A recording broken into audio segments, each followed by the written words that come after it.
হর হর মহাদেব, জয় মা পার্বতী। নমস্কার দর্শক বন্ধুরা, আজকের এই ভিডিও থেকে আপনারা দেখবেন শ্রাবণ মাসে সবুজ চুড়ি পরার সঠিক নিয়ম কি।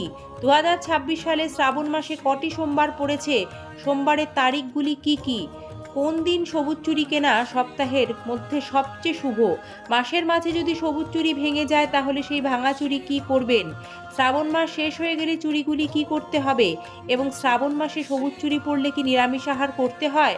আপনাদের সব প্রশ্নের উত্তর থাকবে আজকের এই ভিডিওতে, কিন্তু খুব সহজ ও সংক্ষেপে। শুরু করছি মূল পর্ব। 2026 সালে বাংলা পঞ্জিকা অনুসারে শ্রাবণ মাসে মোট 5টি সোমবার পড়েছে। প্রথম সোমবার 20 জুলাই, দ্বিতীয় সোমবার 27 জুলাই, তৃতীয় সোমবার 3 আগস্ট, চতুর্থ সোমবার 10ই আগস্ট, পঞ্চম সোমবার 17ই আগস্ট।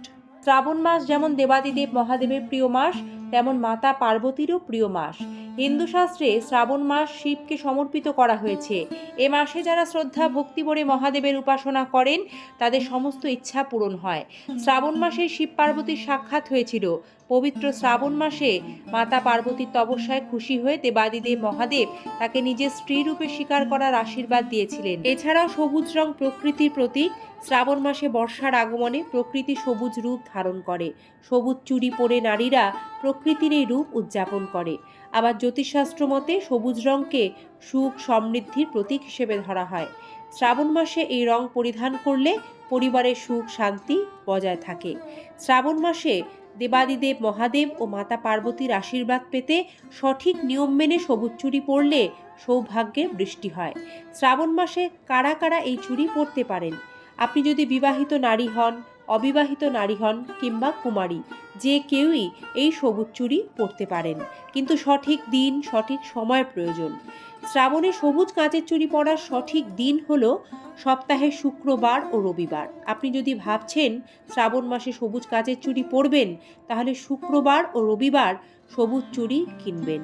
চুড়ি কখনো মঙ্গল ও শনিবারে কিনবেন না, এতে অমঙ্গল হতে পারে। রাতের বেলায় সবুজ চুড়ি ভুলেও কিনবেন না, পরবেনও না। সকালবেলা অথবা বিকেল বেলাতেই এই চুড়ি কিনতে ও পরতে হবে। এতে মাতা পার্বতী ও মহাদেবের আশীর্বাদ আপনার ওপর বজায় থাকবে। নতুন চুড়ি কেনার পর কয়েকটি নিয়ম পালন করবেন। চুড়ি পরার আগে নিজে স্নান করে পবিত্র হয়ে নিন। তারপর দেবী পার্বতীর চরণে সেই সবুজ চুড়ি অর্পণ করুন। ভগবান শিবের ধ্যান করুন, নমঃ শিবায় মন্ত্র জপ করুন, শিবলিঙ্গে জলাভিষেক করুন। দেবী পার্বতী ও মহাদেবের আশীর্বাদ হিসেবে সেই চুড়ি নিজে পরিধান করুন। নজর রাখবেন, চুড়ি পরে থাকা অবস্থায় শ্রাবণ মাসের মাঝখানে যদি কোনো একটি চুড়ি ভেঙে যায়, তাহলে সেই ভাঙা চুড়ি আর হাতে পড়ে থাকবেন না, সেটিকে মাটিতে পুঁতে দিয়ে নতুন চুড়ি পরবেন। শ্রাবণ মাসে সবুজ চুড়ি পরলে মূলত নিরামিষ খাওয়াই শাস্ত্রের নিয়ম, কিন্তু আপনি যদি পুরো শ্রাবণ মাস নিরামিষ আহার গ্রহণ করতে না পারেন, তাহলে শ্রাবণের সোমবারগুলি অবশ্যই নিরামিষ খাবার খাবেন, এতে ভালো ফল লাভ করবেন। শ্রাবণ মাস শেষ হয়ে যাওয়ার পর সবুজ চুড়িগুলি নিয়ে কি করবেন?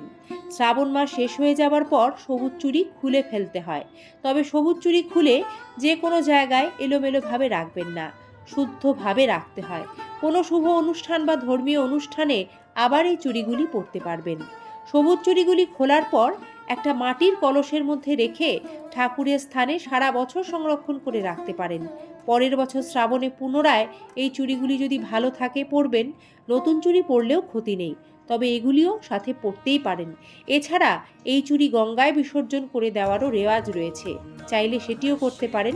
তবে আবর্জনা স্তূপে ভুলেও এই চুড়ি ফেলা চলবে না। সবুজ এই চুড়িগুলি কোনো ধর্মীয় স্থানেও দান করা যেতে পারে। আবার যখন আগামী বছর শ্রাবণ মাস আসবে, নতুন সবুজ চুড়ি কিনে একই নিয়ম পালন করে পরবেন। মহাদেব হলেন আশুতোষ, তিনি তো অল্পেই তুষ্ট। তাকে তুষ্ট করতে সবার আগে প্রয়োজন হবে ভক্তি। তাই আপনি যে উপাচার বা যে নিয়মই করুন না কেন, মহাদেবের কৃপা পেতে তার প্রতি পূর্ণ বিশ্বাস, আস্থা, ভক্তি এটা সবার আগে প্রয়োজন হবে। তাই এই ভক্তি রেখে যদি শ্রাবণ মাসে নিয়মগুলি পালন করে সবুজ চুড়ি পরেন, নিশ্চিত রূপে মাতা পার্বতী ও মহাদেবের আশীর্বাদে আপনাদের সকলের মনস্কামনা পূর্ণ হবে। এই প্রার্থনা মহাদেবের চরণে জানিয়ে পর্বটি এখানে শেষ করছি। আজ একটা ছোট্ট অনুরোধ সকলের কাছে রাখবো, কমেন্ট বক্সে প্রত্যেকে একবার হলেও হর হর মহাদেব জয় মা পার্বতী লিখবেন। শ্রাবণ সোমবারের শুভেচ্ছা। ভালো থাকুন, সুস্থ থাকুন। ধন্যবাদ, নমস্কার।